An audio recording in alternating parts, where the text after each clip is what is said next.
Marvel Snap's newest card, Dormammu, has literally broken the game, but not really the way you want to break the game. Everyone's favorite flaming demon is a 7/11, which is a very interesting cost for a card like this, but luckily, he gives you a way to summon him. At the start of every game, he gives you a summoning ritual part 1.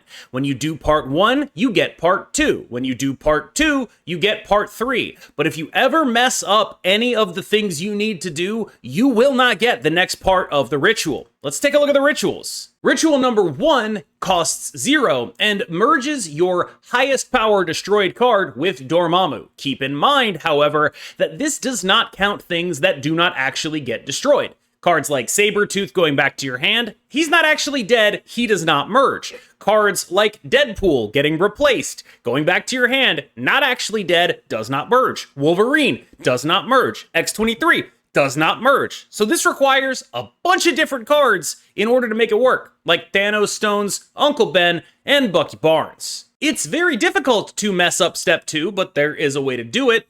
Dormammu steals 1 power from each card here. You can mess this up by playing it on an empty location. You will not get step 3 if your boy doesn't steal some power. And step 3 destroys 2 characters to summon Dormammu. Destroying 2 characters is a fairly hard ask, honestly, in a deck where a lot of your energy is being spent on making sure there's stuff to blow up later. There's a little bit of tension here that is really notable because, like, let's say you use a Bucky Barnes for the first step, you're gonna want to use some other stuff for this step to, like, blow up because you don't want to lose your Bucky Barnes. That was, like, the whole point of it. Bucky Barnes goes away, you don't want to blow up a Winter Soldier to summon Dormammu. That's not really what you're trying to do.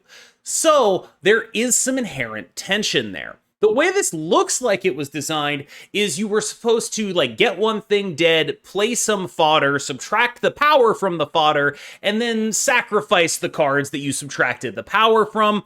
That is a very telegraphed game plan. You can get Cosmo'd if you do that, for example, and it is sort of, when you're playing with and against this deck, fairly clear, like, oh, this is the lane where it's really good for me to Dormammu in, because I have 2 dudes that have no power in it.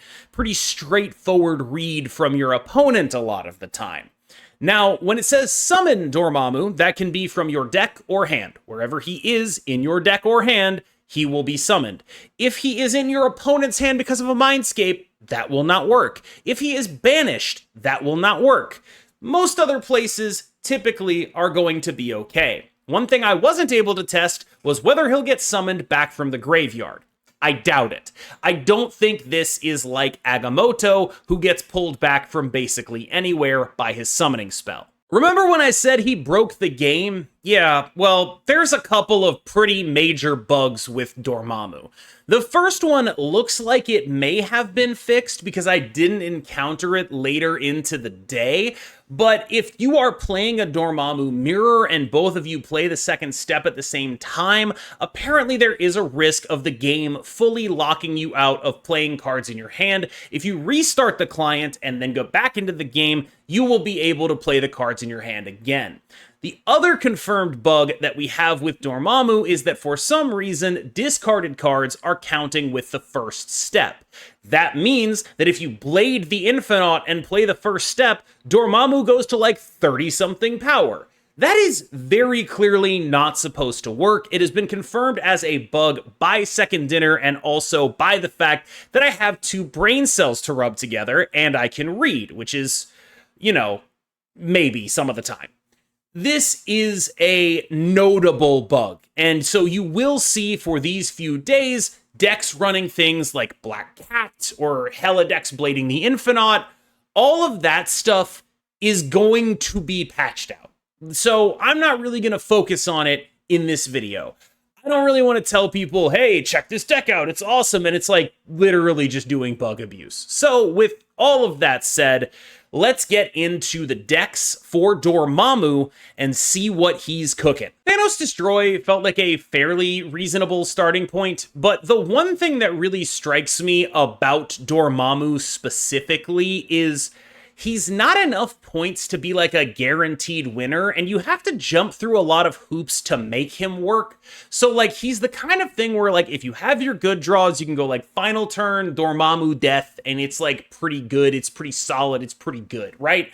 But that's not necessarily all that good. I felt like what I wanted to do was take the deck in a more sort of interactive direction. You see the Mobius in case we run into mirrors. You see the Shang-Chi. Again, I want to be doing interactive type stuff in a shell like this. I feel like a lot of what Dormammu is doing pushes towards a mid-range deck, because if it is purely a combo deck, it gets outnumbered by like a lot of stuff. If you imagine a Dormammu deck playing against a Nimrod deck, like the Nimrod deck just has a million more numbers. If you imagine a Dormammu deck playing against a Mr. Negative deck, the Mr. Negative deck has a million more numbers. This is like a pretty straightforward thing that you're just going to have to deal with if you're going to be a Dormammu gamer. So I tried to deal with it by making this deck a little mid-rangey. It went okay, but it did feel really clunky. And I will admit, this is a bit of day one syndrome. Dormammu is definitely like the kind of card where everyone just jammed all the destroy cards in a shell and went to town with it. And maybe it wasn't that good because everyone isn't really building it in the right way. But I gotta tell you, this was not inspiring. It's fine. I'm not really convinced it's that much better than like the Fire Hair Misery build of Destroy Thanos. It's the kind of thing that can have some space in a Thanos-dominated metagame when you are relying on Killmonger to win you games. It's probably a good deck in other worlds, but right now there's enough strong combo stuff and enough consistently powerful mid-range stuff that I don't think you should feel great about rolling out Thanos Dormammu, especially if you're going to roll out one of the more all-in versions, playing stuff like Misery and really going for it with no interaction. You are just doing points, and I'm not sure you're doing them well enough for the deck to stick around. This deck has basically all of the exact same problems that I just detailed, right? When you look at what this deck is doing, it's like this fairly mid-rangey points package. We have like Hydra Bob, we have Uncle Ben, we're doing cool stuff, we're reasonable into mid-range decks, and we just have no interaction. So we're effectively trying to take the role of like a mid-rangey deck that just does points. And that's not a great role to be in. It is something that will do points fairly consistently. One of the best cards in this deck, as far as I've been able to tell, is X-23. But since she doesn't merge with Dormammu, you also want some of the other stuff early in the curve to blow up, merge with Dormammu, and get your ritual going.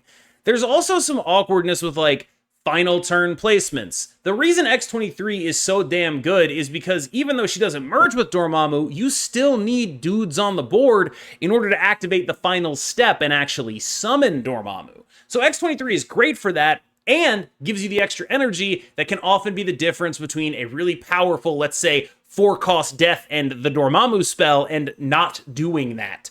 This deck is at its best when it can play for 2 lanes on the final turn of the game with really big bodies in much the same way as a typical destroy deck. It is a little more forgiving of your bad draws, but at the same time, it's not necessarily offering the massive ceiling that a Deadpool deck can. By contrast, this is a list that I saw Fudge playing, and I think it's like a fairly compelling direction to take this, where you're basically just saying, look, I am still Destroy, and then if I can free roll Dormammu off of a couple of early ones, I'm just gonna do that. If I can blow up my Hydra Bob, and then I'll Killmonger my Hydra Bob, I'll Killmonger my Nico, it's gonna be fine. And then the rest of the time you get to be Destroy, which is actually like, again, Destroy is not a bad deck. And this is actually, I'm not going to say this is like, I'm the most interested in this, but this feels like the Dormammu deck that potentially has the most future in it, largely because it's not hyper invested in Dormammu and it's being backed up with a reasonable-ish okay game plan in the form of normal Destroy. I genuinely do think that if you want to keep your eye on a Dormammu deck, this is probably one you want to keep an eye on. I'm not entirely convinced that it's better than normal Destroy, but this is one of the few places where I've seen Dormammu and thought, that might actually legitimately, seriously be an upgrade to a deck. And I think that would be really cool. Although I am fairly sure that what they were trying to do with Dormammu was not have it go in this deck. It is kind of interesting that we have multiple, like this deck is basically doubling and tripling down on my final turn is going to be some big ass dudes. I'm playing big ass dudes. I've got a giant Deadpool. I've got a giant Dormammu. I've got a giant Death. I've got a giant Null. Big dudes. That's the deck. Now, before everyone throws tomatoes at me for having Kid Omega in a deck, he kind of sucked. He's not required here. Like, I was just messing around. You can play Nico Minoru fairly easily in here. Might even be better. You can play, like, Carnage or Venom or whatever. All totally reasonable. So what this deck is trying to do, other than, like, make the joke of, like, so here's the thing, which, for the record, it is nearly 100% that Lefay is better. You are trying to deal with the overlap between the second spell Dormammu gets and Abomination. So there is maybe something here. You have this ability to like apply a lot of afflicts and then get a free Abomination. And much like with other Dormammu decks, the thing that you're trying to do is Dormammu, second thing that wins a lane. That's the game plan. Wasp is actually pretty decent Dormammu fodder. You don't really care too much about something like the Hood, for example, being your Dormammu fodder as well, because you really just want to get onto that second step and start really taking power from things. That is the ethos of this deck. It was put together by Zombies Go Nom Nom. I gotta tell you, Kid Omega, deeply mid. This is clearly a mid-Omega version of the deck. It is not a required card in here at all. People mentioned that if I was ever going to put him in decks, that I should tell people what the replacements are going to be. Any Destroy card and or Nico Minoru. Like Venom, Carnage, Nico, just try some stuff here. The Wolf stuff is pretty interesting because we know that spells work well with the Wolf. This is just doubling down on that. We have the Merlin spell. We also have the Dormammu spell. We get these Wolf triggers and keep getting larger and larger. They're might actually be something here. I don't know if this is a deck that can ever get refined enough for it to be good, because I feel like it suffers pretty greatly from only having 12 cards and one of them having to be high evolutionary. It really could use that extra slot. But there's some interesting stuff going on here, and I would be remiss not to put it on this list. One card that might be a solid inclusion in Dormammu decks is Morgan Lefay, although there is some anti-synergy. Both of the decks are looking at doing the same thing, which is blowing some stuff up and then yoinking it out of the graveyard for value later. The anti-synergy comes from Dormammu will merge with the card, meaning Morgan won't bring it back. And Morgan decks already have some issues with like making sure they get enough stuff into the graveyard, which Dormammu does exacerbate, but he is really big. Like it is worth pointing out that this guy is huge. He is a big guy. There are some issues with him, and there may be some things that like keep him not very good, but there is something to be said for he's a really big guy. I think the question when it comes to this guy is the juice worth the squeeze? Are you getting what you need to out of hyper investing in him? And a lot of these decks are hyper invested in him.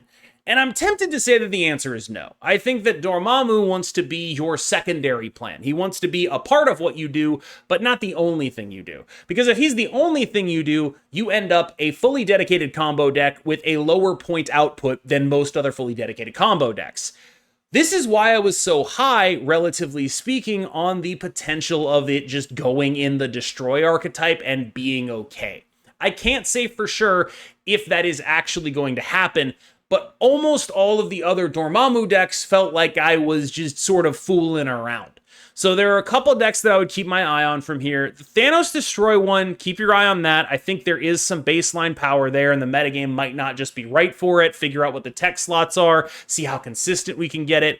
There might be something there. And then the baseline Destroy with Deadpool, as much as I don't like to think about it like that, I actually think was like fairly reasonably interesting with Dormammu in it as a sort of secondary giant guy to just let you play more guys on the final turn of the game, which is really all Destroy is trying to do in the first place.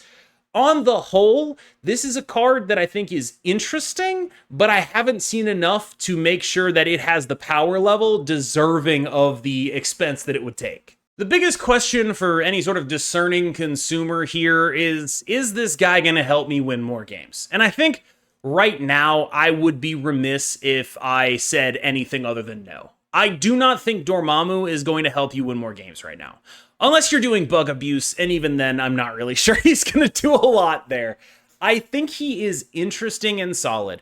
I think there is a lot of untapped potential with him. I think there is definitely potential going forward with him, but largely, I think a lot of what he's asking you to do, if you are dedicating yourself to Lord Dormammu, is to be a fairly low ceiling combo deck. And I think this is an important conversation to have, because when I talk about a combo deck, I don't mean it has to literally be a combo deck. To me, a combo deck is defined by a lack of interactive tools. Not by what it does positively, but by what it lacks. A combo deck is not interacting with its opponent. It is going purely power to power and saying my numbers are bigger than yours. It is actually often attempting to dodge said interaction such that nothing can actually interact with it. When combo decks are at their best, there is a combination of very high points, very little interaction with it available from the opponent's side, and, really, really good and efficient cards. This is not that. And I think that this is something that is asking you to be a combo deck without paying you off with enough combo cards. It's asking you to fill your deck up with just advancing your own game plan, and that means you're not interacting with your opponent, and this doesn't do enough points for you to win if you're not interacting with them. This is ultimately the issue that he has. All right, y'all. Thanks so much for watching. I've been KMBest. You have been phenomenal, and I will see you in the next one. Have a good one.